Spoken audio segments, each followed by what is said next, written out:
해봅시다. 하나님이 역사의 주관자가 되십니다.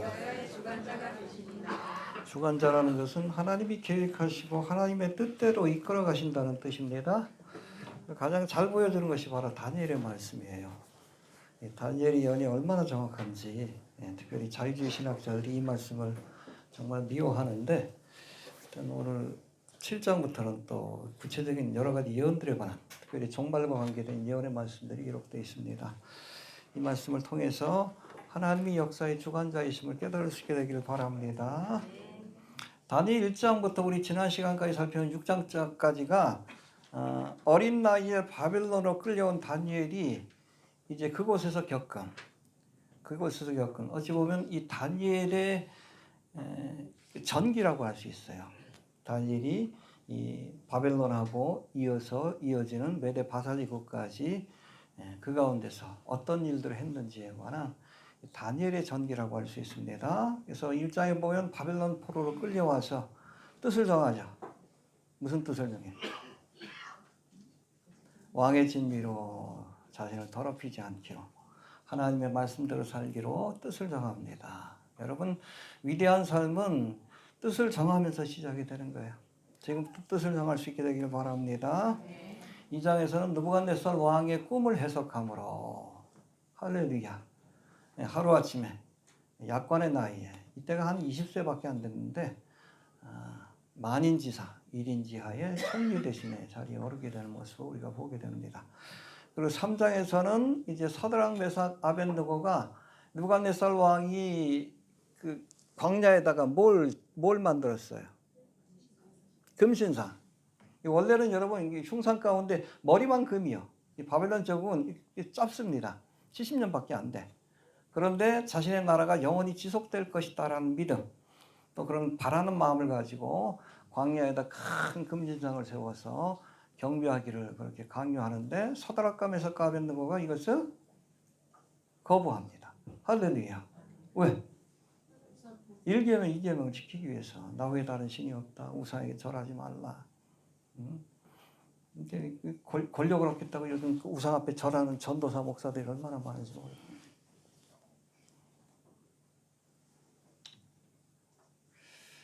여러분, 하나님 앞에서 가장 큰 죄는 우상 숭배입니다. 살인죄가 아니에요. 도적질이 아니에요. 부부 사이의 가장 큰 죄는 뭐예요? 부부의 관계가 깨어지는 간음이에요. 우상 숭배는 영적인 간음이기 때문에 하나님과의 관계가 깨어질 수 있는, 제가 늘 얘기하죠.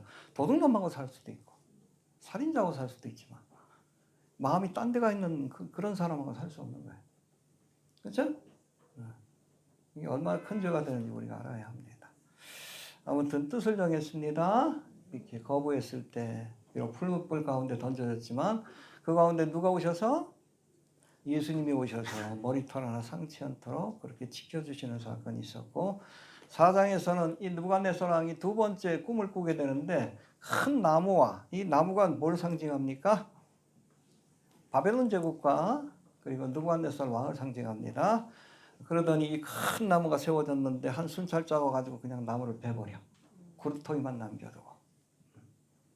하나님께서 이 느부갓네살을 겸손케 하기 위해 연단하실 것을 이렇게 경고하시는 말씀인데, 이 이상과 예언의 말씀을 마음에 담아두지 않고 그렇게 교만히 행하다가 1년 만에 그야말로 우광증에 걸려서 들판에서 그렇게 소처럼 풀을 뜯어먹다가 7년의 연단 뒤에 제정신으로 돌아오게 되는 그런 사건이 4장에 기록되어 있고, 5장은 뭡니까? 바벨론의 맨 마지막 왕인 벨사살이 성전 기명으로 술을 마시다가 메네메네 대기를 우발하신 그날 하나님의 심판이 임하여서 죽게 되는 사건이 기록되어 있습니다. 그리고 6장은 이제 바벨론에서 제국이 메데 바사 제국으로 넘어가게 됩니다. 메데 바사 제국의 초대 왕은 누구예요?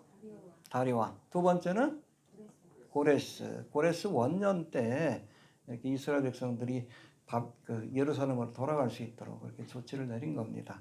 알겠습니까?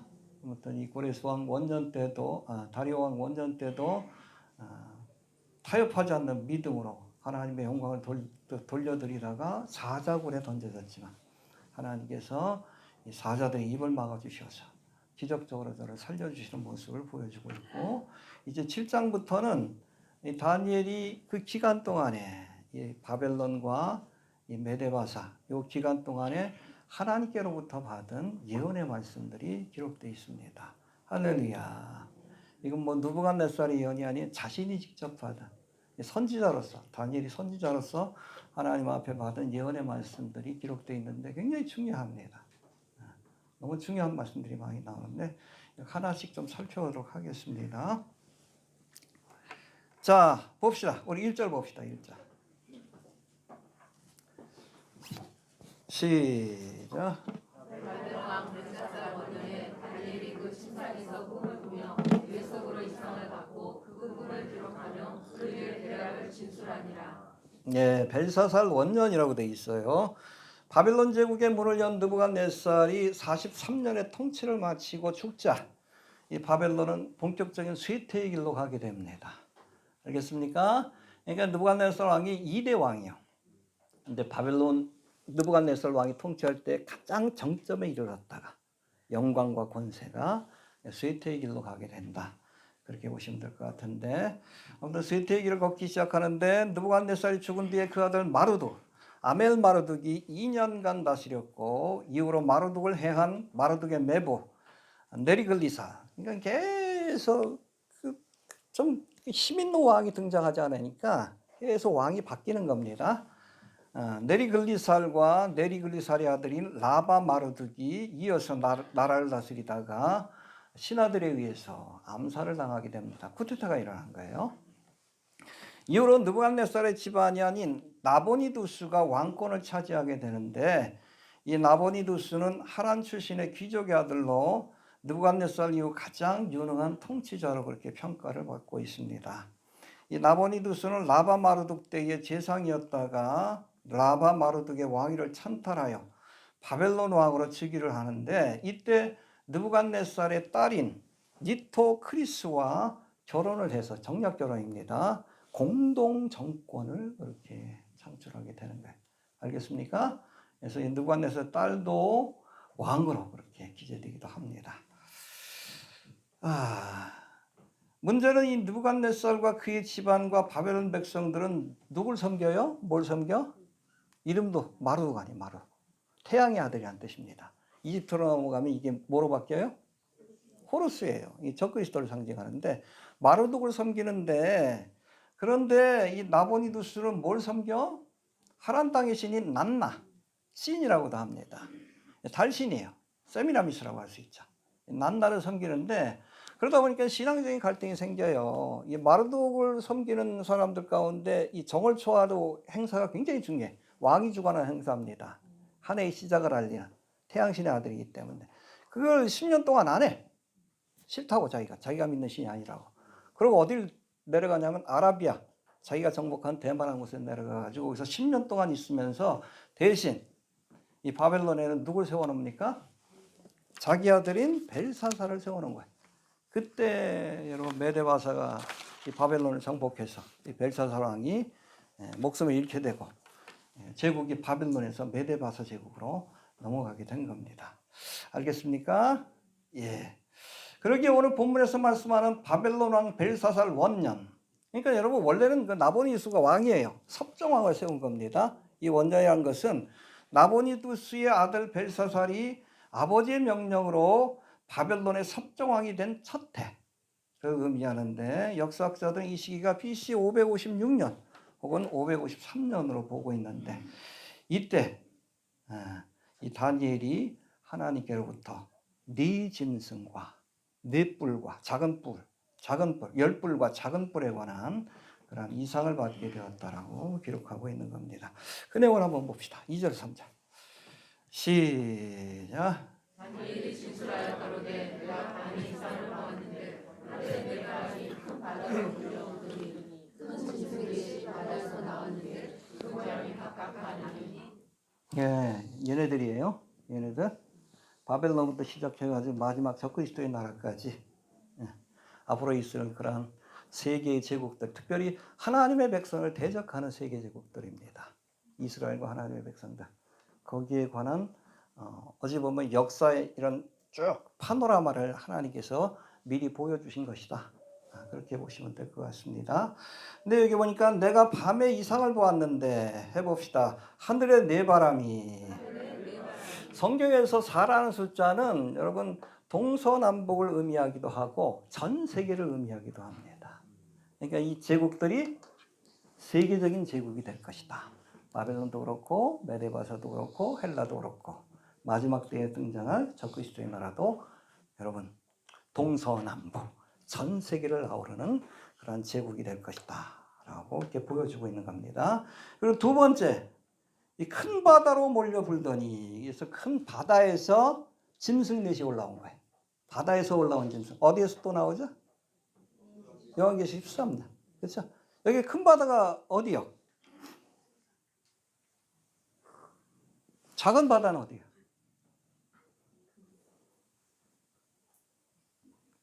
왜 큰 바다라고 그랬겠어요? 다니엘의 관점에서. 이 당시의 관점에서. 작은 바다는 어디요? 이스라엘의 작은 바다. 갈릴리하고 사이 아니에요. 큰 바다는 어디요? 지중해 아니에요. 알겠습니까? 이 나라들이 다 지중해에서 지중해를 끼고 여러분 이 제국들이 일어났어요. 이해가 되십니까? 예. 그래서 1차적으로는 여러분 이 큰 바다가 지중해. 태평양이 아니에요. 지중해고, 그리고 특별히 마지막 때 이야기하는 이 바다는 전 세계, 이방 나라를 그렇게 아우르는 전 세계를 의미한다. 그렇게 이해하시면 될 것 같습니다. 큰 바다가 어디라고요? 지중해. 그렇죠. 서쪽 바다, 서쪽 큰 바다. 작은 바다는 갈릴리하고 또 밑에 사해. 알겠습니까? 이게 유대인의 관념입니다. 알겠습니까? 큰 바다에서 짐승들이 올라왔다. 여러분 그래요. 이게 바벨론도 그렇고 메데바사도 그렇고 헬라도 그렇고 로마도 그렇고 지중해를 중심으로 해서 일어난 제국입니다. 이해가 되시죠? 지중해를 중심으로 해서. 이해가 되시죠? 네. 아무튼 이 말씀이 여러분 요한계시록 13장 1절부터 5절까지 여기에도 다시 한번 등장하는데 이것도 한번 읽어보고 갑시다. 제가 일부러 여기 설교에다 이걸 넣었어요. 왜냐하면 그 유대인들이 이 다니엘서를 보면서 요한계시록의 말씀과 얼마나 유사한지를 좀 비교해 보라고 제가 이 말씀을 넣었습니다. 한번 읽어보고 좀 지나갑시다. 412페이지.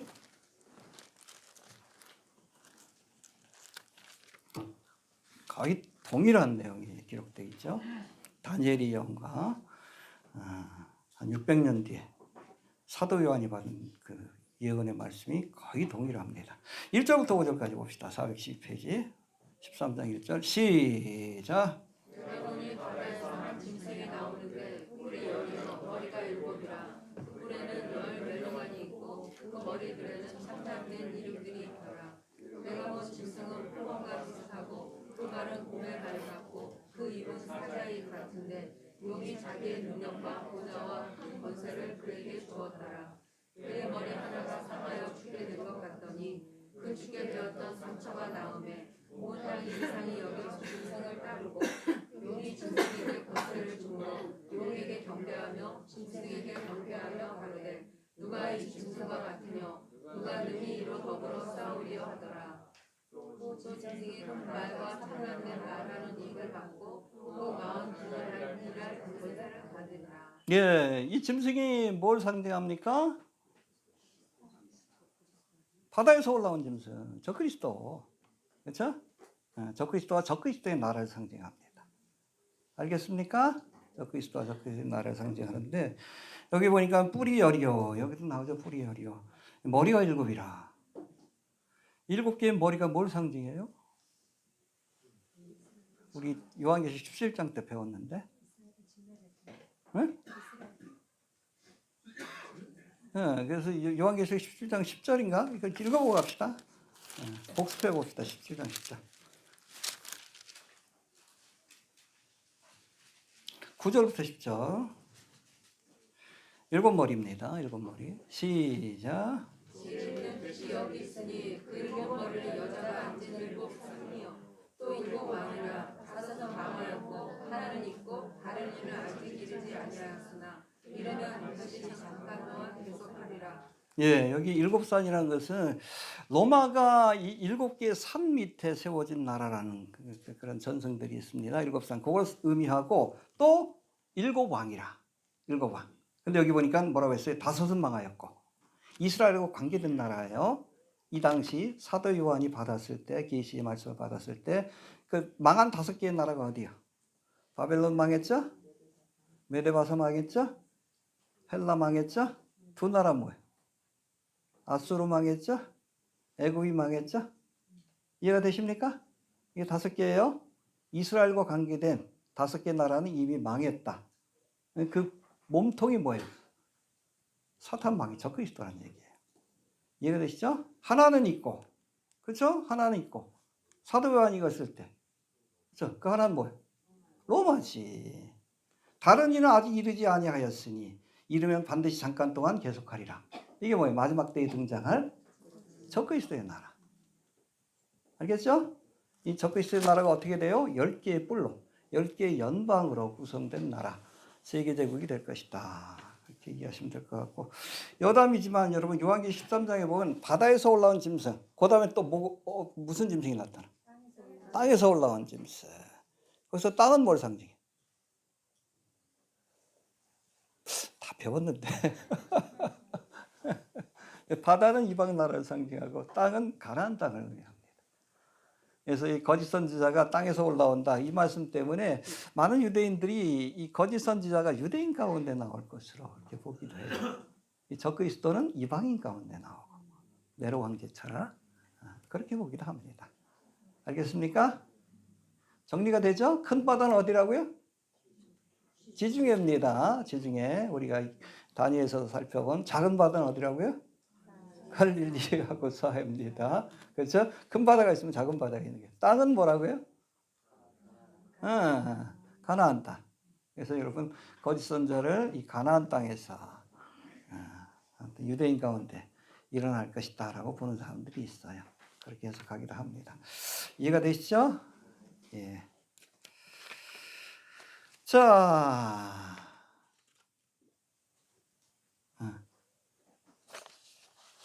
자, 2장에서는 여러분 이 똑같은 환상이 느부갓네살이 본 건데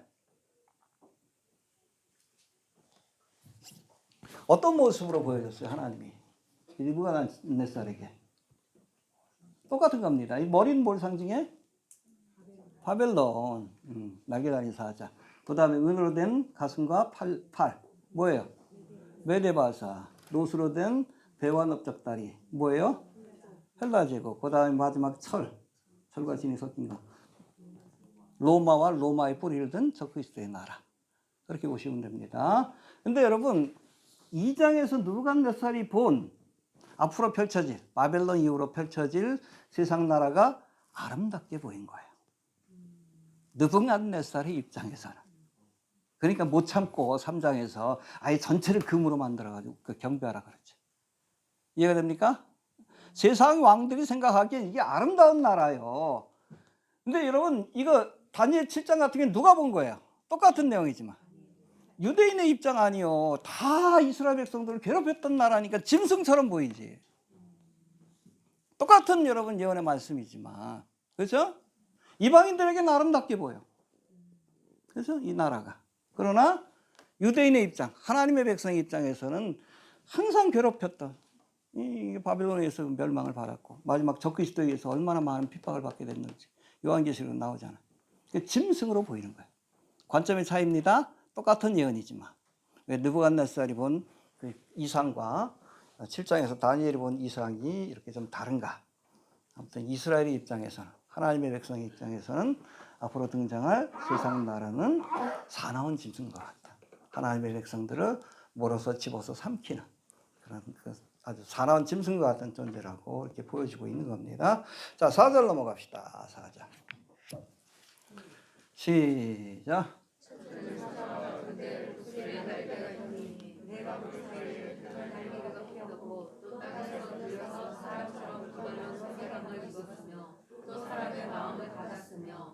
예, 날개 달린 사자. 이게 여러분 바벨론의 상징입니다. 날개 달린 사자. 예, 금으로 된 잔에도 나오죠. 날개 달린 사자. 이게 뭘 상징한다고요? 바벨론을 상징하고 있다. 그래서 첫 번째 보여주신 그런 환상은 날개 달린 사자는 바벨론을 상징하고 있다. 이렇게 이해하시면 될 것 같은데, 자, 바벨론과 느부갓네살을 상징하는 날개 달린 사자에 여기 보니까 날개가 뽑혔다. 해봅시다. 그 날개가 뽑혔고, 이게 무슨 사건이? 느부갓네살이 날개를 하나 꺾으셨어. 사장에서 하나님 경고하시잖아. 너 이게 교만히 행하면 앞으로 어떻게 된다? 이 나무를 잘라버릴 거야. 잘라버린다 그러죠. 그런데도 깨닫지 못하고 교만히 행하다가 결국에는 7년 동안 어떻게? 날개가 꺾인 사자처럼 네 발로 기어다니면서 7년 동안이야. 뭘 먹었어? 풀을 먹었잖아. 우광증. 광우병이 아니라. 알겠습니까? 바로 그걸 얘기한 거예요. 날개가 꺾이리라. 하나님이 그 날개를 꺾으신 거예요. 네, 교만한 느부갓네살을 하나님께서 꺾어 놓으신 겁니다. 7년의 연단 뒤에 그가 회개할 때 하나님께서 그의 권세를 회복시켜 준 겁니다. 할렐루야. 4절 봅시다. 4절 다시 시작.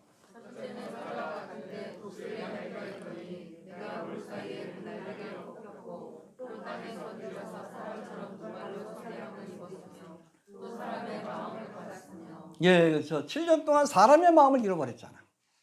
짐승의 마음을 받았잖아. 근데 저가 회개할 때에 하나님께서 그에게 사람의 마음을 돌려주시고 지혜와 총명과 권세를 돌려주신 그 사건을 보여주는 이상입니다. 할렐루야. 예. 너무 정확하죠?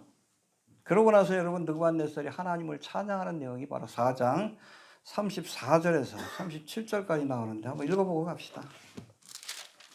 하나님의 징계를 받은 뒤에 느부갓네살이 얼마나 겸손해졌는지 4장 34절부터 봅시다. 시작.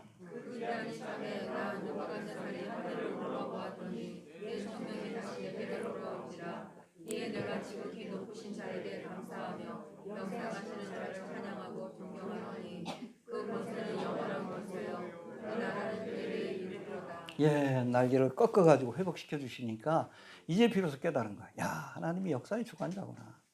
난 별거 아니구나. 계속 읽어봅시다. 35절 시작. 땅의 모든 법에는 없는 것 같이 하시며 하늘의 군사에 되듯이 땅의 범인에게든지 그는 자기 뜻대로 행하시나니 누가 그의 손을 불마든지 혹시 이르기를 내가 무엇을 하느냐 할 자가 없도다. 하나님이 역사의 주관자라는 겁니다. 36절 시작. 그 동시에 내 종명이 내게로 사람의 마음을 하나님께서 주신 거예요. 회복시켜 주신 겁니다. 또 내 나라 영광에 대하여도 내 위엄과 광명이 내게로 돌아왔고 또 나의 목사들과 바로들이 내게 조회하니 내가 내 나라에서 다시 세우고 있고 또 지극한 위세가 내게 더하였느니라. 그러므로 지금 나 느부갓네살이 하늘의 왕을 찬양하며 칭송하며 존경하노니 그의 일이 다 진실하고 그의 행하심이 의로우심으로 그런 교만하게 행하는 자를 그가 눈이 낮추심이니라. 예, 하나님이 역사의 주관자라는 사실을 깨닫게 하려고 그의 날개를 꺾으시고 7년 동안 연단하시고 연단이 끝난 뒤에 하나님께서 사람의 마음을 돌려주시사 권세와 영광도 회복시켜 주신 것으로 이렇게 믿으시길 바랍니다. 겸손합시다. 알겠습니까? 하나님이 역사의 주관자가 되십니다. 됐습니까? 트럼프가 아니에요. 트럼프가 아니라 하나님이 역사의 주관자이심을 우리가 믿을 수 있게 되길 바랍니다. 자, 5절 봅시다. 5절 시작.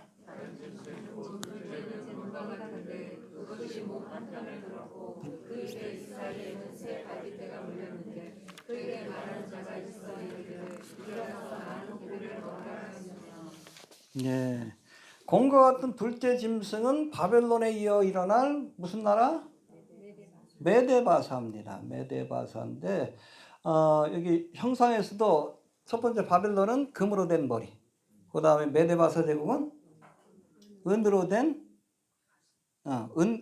가슴과 두 팔.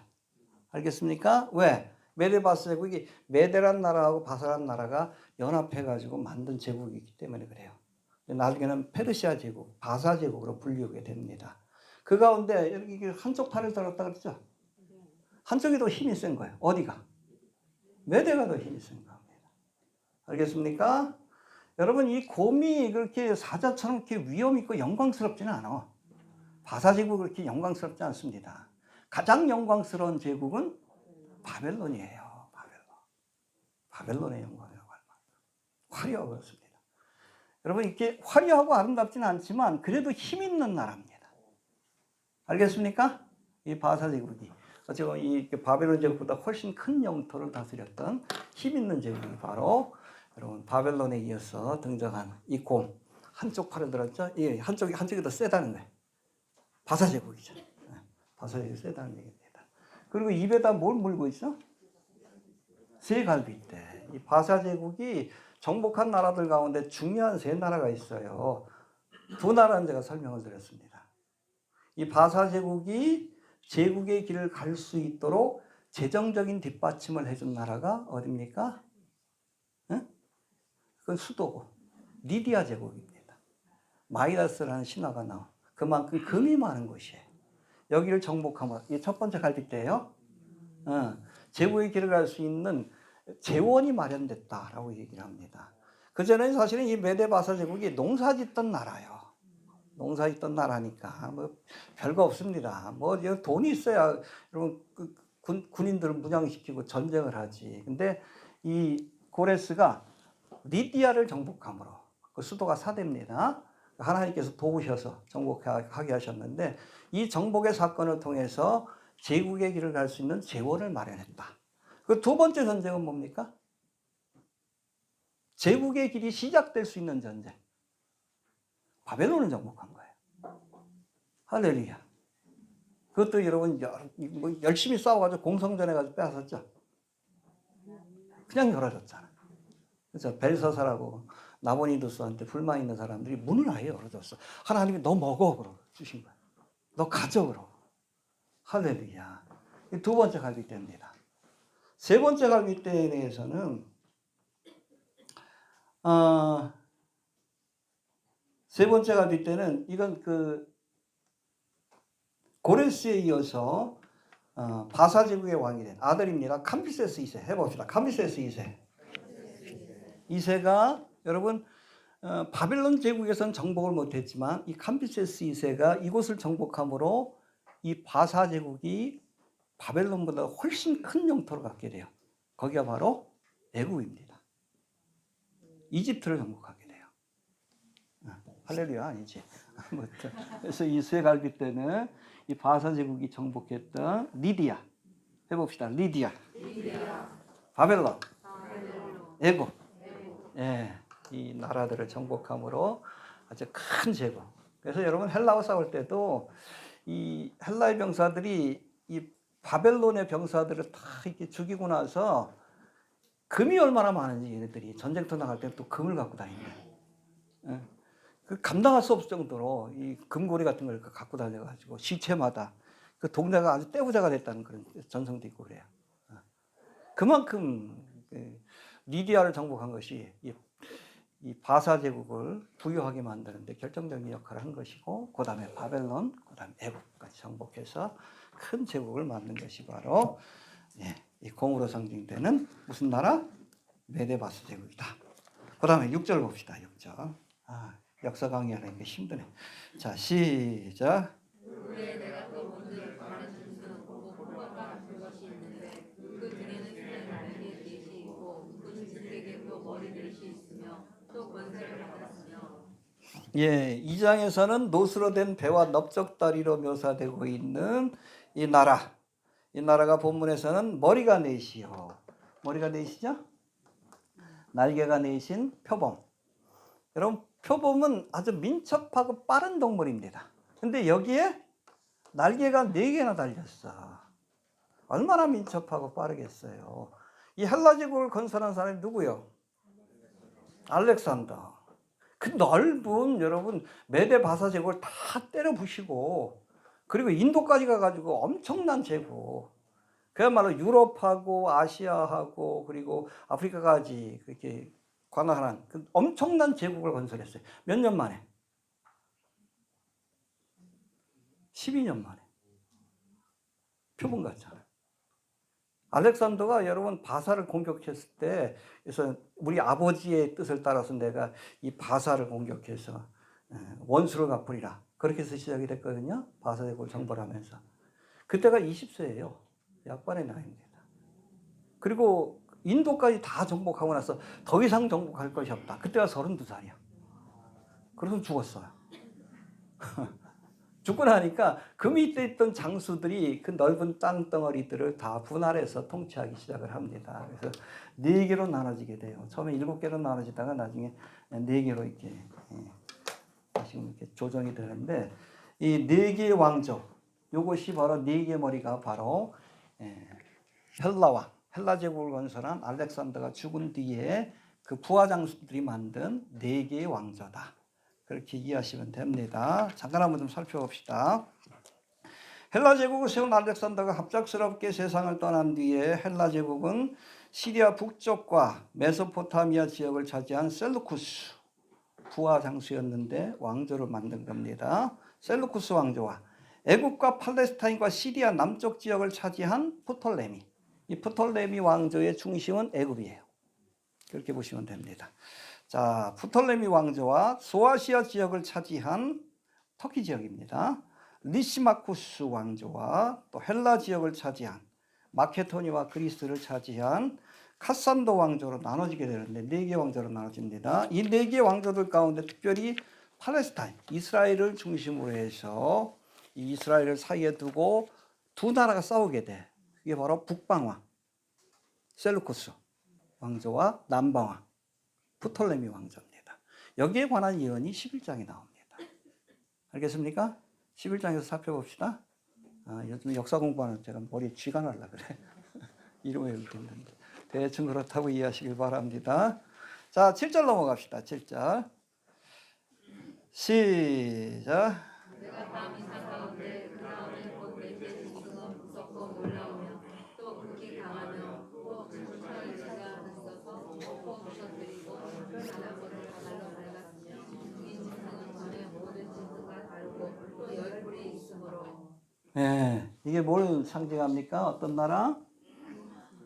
로마를 상징합니다. 그리고 로마의 뿌리를 든 마지막 때에 등장할 적그리스도의 나라. 아무튼 사람의 말로 형용이 안 되니까 모르겠어요. 비슷하게 생겼을 것 같아. 열불 달린 짐승이 등장하게 될 것이다. 이건 뭘 상징한다고요? 로마입니다. 그리고 마지막 때에 등장. 그러니까 로마, 여러분 적그리스도의 나라는 어디에 뿌리를 둔다고요? 로마에 뿌리를 두고 있다. 라고 이해하시면 됩니다. 자, 그래서 여기 보니까는 뿔이 몇 개라고요? 10뿔. 10개의 뿔이 나고 뭐 그 중에 뭐 또 작은 뿔이 하나 더 나와가지고 3개가 뽑히고 뭐 이렇게 된다 뭐 그런 말씀이 나오는데 요한계시록에도 이 10뿔이 상징하는 것이 무엇인가? 이 10뿔이 뭐죠?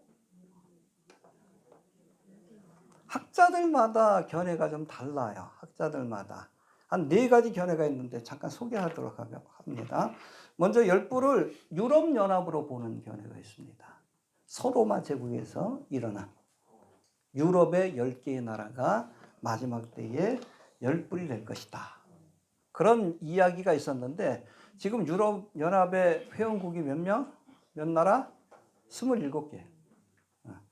이미 요거는 뭐 역사적으로도 좀 틀리다는 것이 증명이 됐죠. 그리고 또 두 번째는 이 10뿔을 동로마 제국에서 일어난 이슬람의 10개의 나라로 보는 견해가 있습니다. 알겠습니까?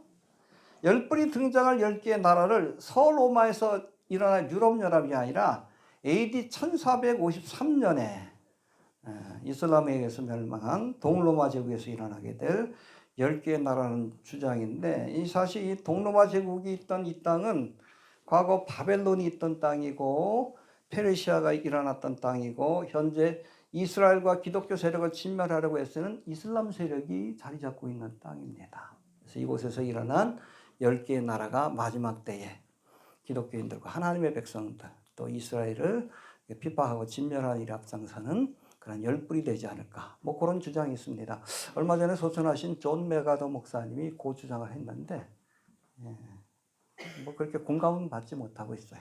또 세 번째는 이 서로마 제국의 5개의 나라와, 그렇죠? 옛날에 그러니까 유럽연합에서 유럽연합을 대표하는 5개의 나라와 동로마 제국을 대표하는 이슬람 지역에서의 5개의 나라, 이 10개의 나라가 합쳐서 마지막 때에 적그리스도의 나라가 될 것이다. 뭐 이런 주장이 있는데 좀 궁색하죠. 자, 그리고 마지막으로 이 열불이 옛 로마 제국의 땅뿐 아니라 전 세계를 아우르는 세계 정부의 모습을 보여주고 있다. 이런 해석이 있습니다. 해봅시다. 지중해뿐 아니라 전 세계를 아우르는 그런 나라일 것이다. 예, 23절, 24절에 나와 있습니다. 다음 시간에 한번 살펴볼 텐데 다시 한번 읽어봅시다. 23절, 24절 시작.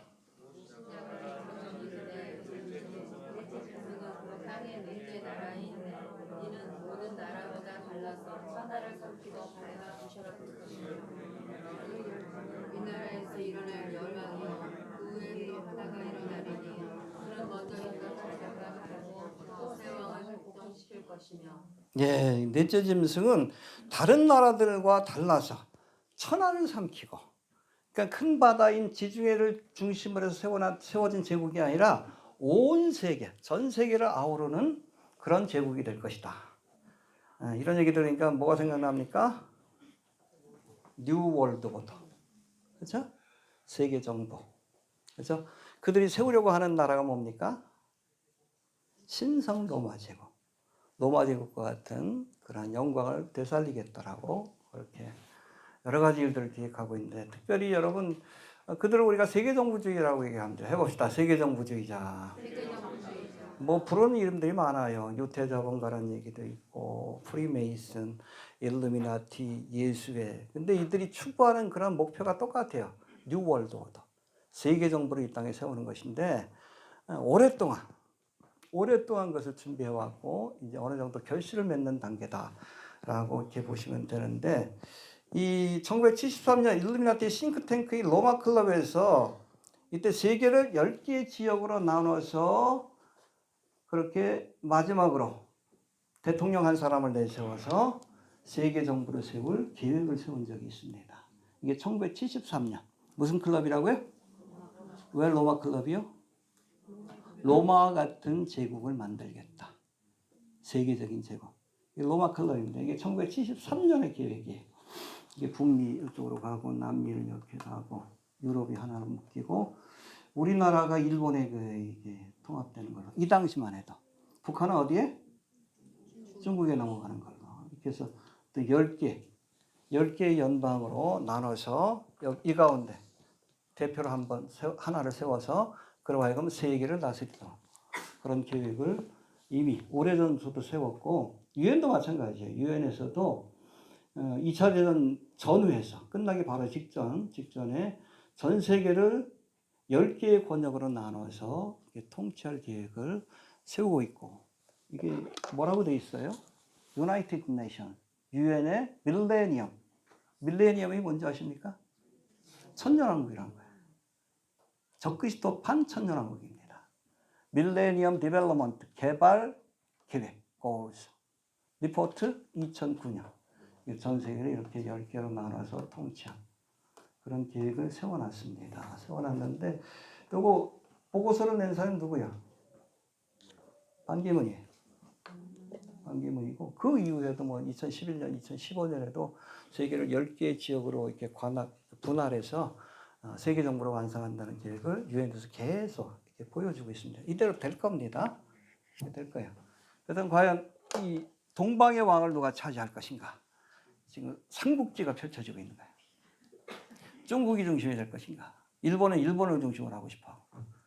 홍석현은 통일된 한반도를 중심으로 동북아의 뉴월드 오더를 세우고 싶어 하는데, 이런 구체적인 계획은 그때그때마다 좀 달라지지만, 그러나 전 세계를 10개의 구역으로 나눠서 세계 정부를 세운다는 그런 계획은 바뀌지 않았습니다. 성경에도 예언되어 있고. 그렇게 될 겁니다. 그리고 여러분 이 세 개, 10개의 나라 가운데 세 개의 뿔이, 작은 뿔이 세 개의 뿔을 밀어내고 직접 통치한다고 되어 있죠. 아니, 있어요. 이런 말씀에. 작은 뿔이 10개의 뿔, 그러니까 10개의 구역으로 나눠졌는데 적그리스도가 맨 나중에 등장해서 작은 뿔로 묘사됩니다. 뒤에 나오는데 작은 뿔이 이 세 개의 뿔, 10개의 뿔 가운데 세 개의 뿔을 밀어내고 직접 통치하게 될 겁니다. 알겠습니까? 그게 아마 이거 미국하고 유럽이 될 수도 있고 호주까지 이렇게 될 가능성도 있고, 하여튼 그렇게 해서 세계 정부가 그렇게 진행이 되고 있고, 성경의 예언이 정확하게 실현되고 있는 모습을 우리에게 보여주고 있다.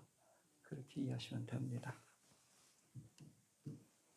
2600년 전에 예언한 거예요. 근데 지금 되고 있잖아요.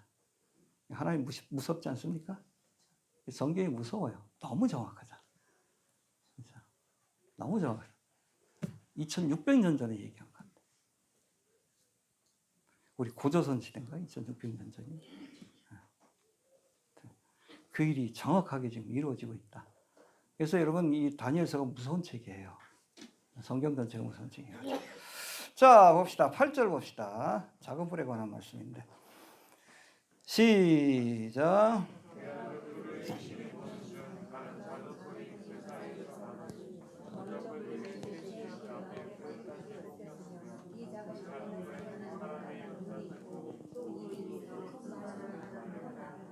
그러니까 세계가 10개의 연방으로 나눠지는데 적그리스도가 등장하면 적어도 모르겠어요. 이게 작은 뿔이 밀어내는 세계 나라가 어떤 나라인지 모르겠어요. 직접 통치한다는 겁니다.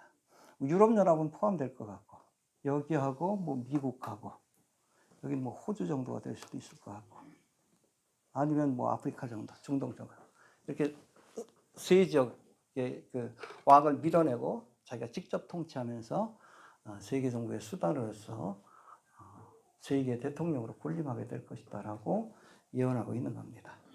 알겠습니까? 예. 자, 근데 여기 보니까 이 작은 뿔에 뭐가 있습니까? 해봅시다. 작은 뿔에는 사람의 눈 같은 눈이 있고, 뭐가 생각나? 피라미드에 있는 전시안이 생각나죠. 여러분, 이 눈이라는 것은 지식과 정보를 상징합니다. 성경에서 하나님이 감찰하신다, 그런 뜻도 있어요. 앞으로 여러분 뉴월드 오더, 적그리스도 나라가 오게 되면 여러분 적그리스도가, 그렇죠? 뭘 이용해서? 전시안을 이용해서 컴퓨터와 또 뭐예요? 우주 인터넷망과 사람 몸속에 심는 칩을 이용해서 사람들의 일거수일투족을 감시 통제하는 세상을 완성하게 될 겁니다. 알겠습니까? 우리나라도 지금 스타링크 지금 개통됐잖아. 이제 숨을 데가 없어요? 숨을 데가 없습니다. 핸드폰 같은 거 버리고 다녀도 되지만, 그럼 몸속에 여러분 칩이 들어가게 되면 이거 어떻게 방법이 없어요. 일거수일투족을 감시 통제하는 세상이 올 겁니다. 이 전시안이 상징하는 것이 뭔가 하면 여러분 사탄 마귀는 피조물입니다. 적그리스도가. 하나님을 흉내내고 싶어 하잖아. 과학기술을 통해서 뭘 흉내내는 거예요? 하나님의 전지하심을 흉내내는 겁니다. 알겠습니까? 네, 눈으로 감찰한다는 것이 그런 뜻이고, 또 보니까는 큰 입이 있어. 해봅시다. 입이 있어. 큰 말을 하였느니라. 예, 이 큰 말이라는 것이 히브리어를 보면 메말릴 라브레반이라고 되어 있는데 직역하면 오만한 말. 누구를 향한 오만한 말? 하나님을 향한, 그리스도를 향한 오만한 말을 쏟아내면서 하나님을 대적하다가 심판을 받게 될 겁니다. 할렐루야. 말 잘못해가지고 심판받은 자들 있죠? 대표적인 사람이 누구요? 나발. 다윗이 도움을 요청하니까 요즘 집에서 도망친 노예들이 많다 그러더니, 예? 그래서 죽었잖아. 하나님 심판받고. 아수르랑 산에 또 그러잖아. 편지를 써가지고 그 어떤 신이 내 손에서 너희를 구원할 수 있겠느냐? 응? 하나님을 모독하니까. 히스기야가 열받아가지고 어떻게 했어? 그거 갖고 성전에 가서 하나님 보십시오 그런 거예요. 그날 밤에 여러분 사네립의 군대, 아수르의 군대 18만 5천 명이 죽고 사내립 또 고향에 갔다가 아들들한테 맞아 죽었어요. 함부로 말하면 안 돼. 마지막 때에 등장할 이 적그리스도도 큰 말, 하나님을 모독하는 그런 말들을 통해서 범죄하다가 예수님이 재림할 때 유황불 심판을 받게 될 것이다라고 성경은 말씀합니다. 알겠습니까? 예. 그 다음에 이제 주님께서 이 세상 나라를 심판하는 모습이 9절에서 12절까지 나오는데 한번 봅시다. 9절 시작.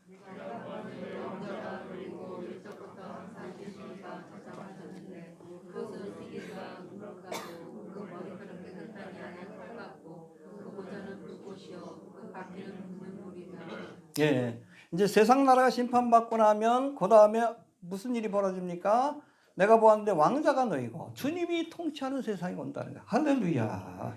근데 그분이 누구요? 옛적부터 항상 계시니 누굽니까? 예수님이십니다. 할렐루야. 좌정하셨는데 그 옷은 희기가 눈 같고 그 머리털은 깨끗한 양의 털 같고 그 보좌는 불꽃이요 그 바퀴는 붙는 불이며. 이 말씀하고 비슷한 말씀이 어디 나와요? 요한계시록에 나오잖아. 요한계시록에 사도 요한이 본 부활의 주님의 모습. 할렐루야. 읽어보고 지나갑시다. 1장 요한계시록 1장 13절부터 16절까지. 제가 일부러 요한계시록 말씀을 여기 넣은 거예요. 왜냐하면 유대인들이 좀 이 말씀하고 성경 요한계시록 말씀이 얼마나 일치하는지 좀 확인해 보라고 일부러 이렇게 넣은 겁니다.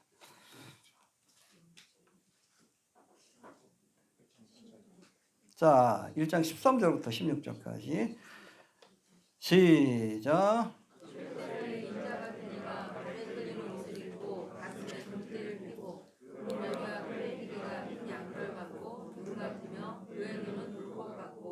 그의 발은 풀무에 단련한 빛난 주석 같고 그의 음성은 맑은 물소리와 같으며 그 오른손에 7별이 있고 그 입에서 좌우의 날성검이 나오고 그 얼굴은 해가 빛게 비치는 것 같더라. 할렐루야.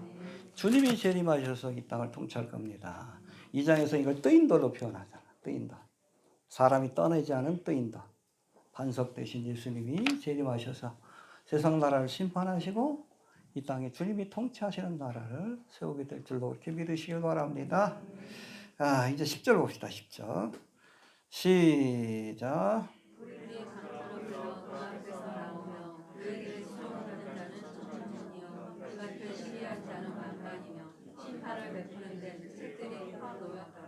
예, 여러분 옛적부터 항상 계신 이가 왜 오십니까?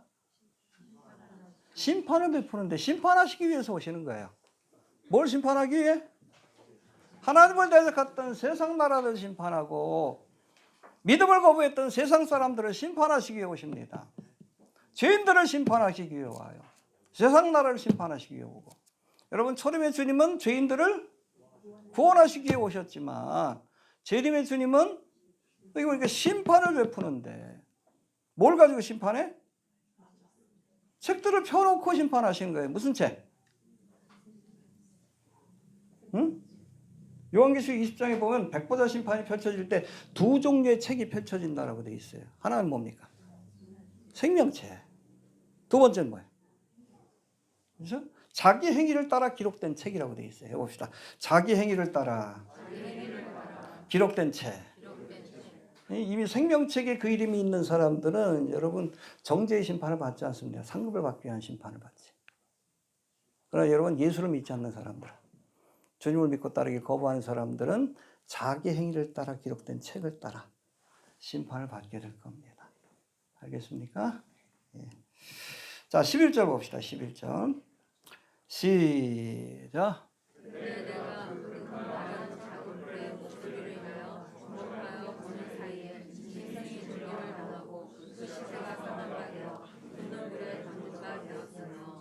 예, 아무튼 이 작은 불로 상징되는 적그리스도가 주님이 오실 때에 심판을 받고 붙는 불에 던져질 것이다.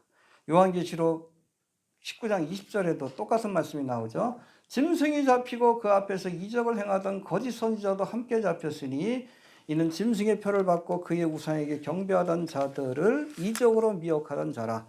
이 둘이 산채로 유황불 붙는 못에 던지르고. 할렐루야. 주님께서 심판하실 줄로 그렇게 믿습니다. 마지막으로 12절인데 이 말씀이 굉장히 중요해요. 12절 봅시다. 12절. 시작.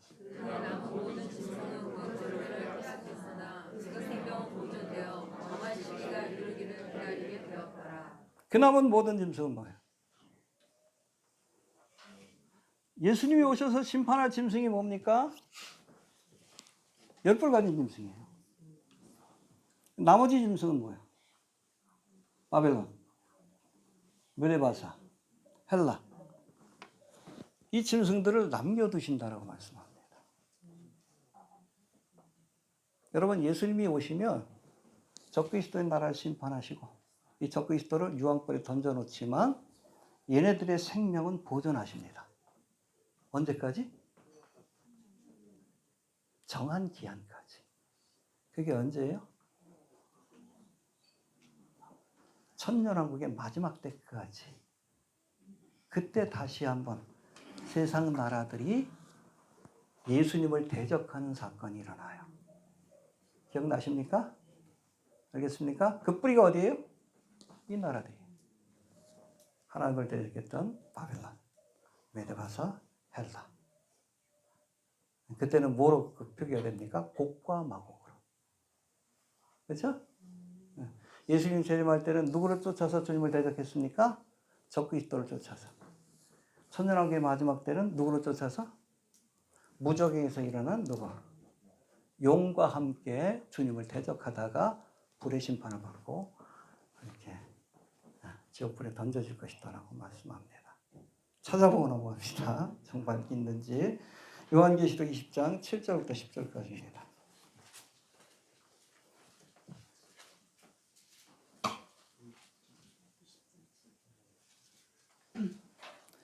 20장 7절부터 요한계시록 봅시다. 시작.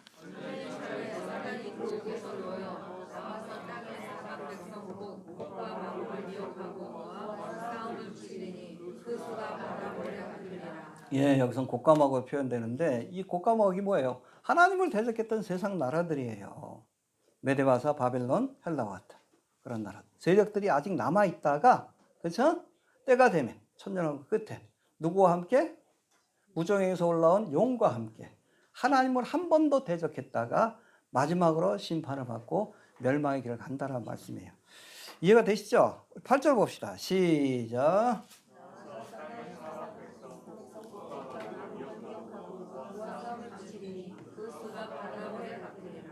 저희가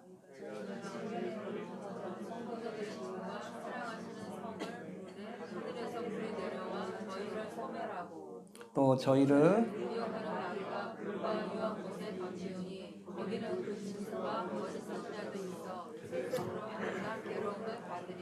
예, 그래서 우리가 정리하면 예수님이 재림하실 때, 또 인도 대신 예수님이 재림할 때 뭘 심판하십니까? 바다에서 올라온 짐승인 적그리스도와 적그리스도의 나라. 요 나라를 심판하시고 천년왕국의 끝에 그때는 뭘 심판하십니까? 잠시 하나님께서 심판을 보내했던 이 세상 나라들, 곡과막으로 그러면서 이 세상 나라들이 예수님을 대적할 때, 예, 이때 다시 한번 심판하시고 그 가운데서 또 끝까지 믿음을 지킨 사람들을 신천신지 새 예루살렘으로 데려가시는 겁니다. 알겠습니까? 이해가 되죠? 12절 말씀이 제일 중요한 거예요. 그 남은 짐승은 그 권세를 빼앗겼으나, 그렇죠? 일시적으로 빼앗겼으나 그 생명은 보존돼요. 그렇죠? 왜 생명을 보존시키십니까? 마지막에 쓸 일이 있어서 그래요. 정한 시기가 이르기를 기다리게 되었더라. 언제예요? 천년왕국의 끝에 다시 한번 세상을 미혹하여 하나님을 대적하게 하도록. 그때 주님이 오셔서 저들을 심판하시고 이 땅에 새로운 새 하늘과 새 땅과 새 예루살렘 성을 펼치게 될 것이다라고 말씀하고 있는 겁니다. 아시겠죠? 네. 제일 중요한 게 12절입니다. 근데 이 12절은 어느 주석에도 안 나와요. 어느 주석에도 안 나옵니다. 근데 우리가 요한계시록을 통해서 보면 이 말씀이 그 말씀하고 연결된다는 것을 우리가 이해할 수 있어요. 마지막에 등장하게 된 이 세상 나라, 예수님을 대적하는 세상 나라. 적그리스도는 이미 죽었지만 이것이 바로 바벨론과 헬라와 그리고 메데파사의 뿌리를 둔 세상 나라. 이 세상 나라가 다시 한번 주님을 대적하다가 사탄 마귀와 함께 지옥불의 심판을 받게 될 것이다라고 이렇게 말씀하고 있습니다. 하나님이 역사의 주관자가 되십니다. 할렐루야. 이게 파노라마예요. 바벨론. 다니엘이 있는 그 시점입니다. 다니엘 그 시대부터 어디까지? 천년왕국의 끝에까지 하나님이 보여주신 거예요. 앞으로 어떤 일이 있을 것인지. 그리고 정확하게 1.1획도 틀림없이 그 예언의 말씀이 성취되고 있는 것을 우리가 지켜보는 거예요. 이미 성취된 일들도 있고. 적그리스도의 나라가 지금 임하기 직전 아닙니까? 천년왕국이 펼쳐진다고 해서 끝이 아니요. 천년왕국 끝에 다시 한번 세상 나라들이 주님을 대적하는 사건이 또 펼쳐지게 될 거예요. 하나님이 역사의 주관자이십니다. 네, 우리는 미래를 알아요. 왜? 주님이 다니엘을 통해서 알려주셨기 때문에 그런 겁니다. 이 말씀이 진리라면 주님께서 말씀하신 하나님의 나라도 반드시 있습니다. 그 믿음을 가지고 영원한 하나님의 나라. 여러분 장망성이라고 했잖아. 이 나라들 다 망하기로 작정한 그런 도성들입니다. 여기 소망을 두지 마시고 영원한 하나님의 나라. 주님이 세우실 영원한 하나님의 나라에 소망을 두며 살아가는 성도가 좀 될 수 있길 바랍니다. 네. 수시 말씀 붙들고 기도합니다. 하나님 오늘도 이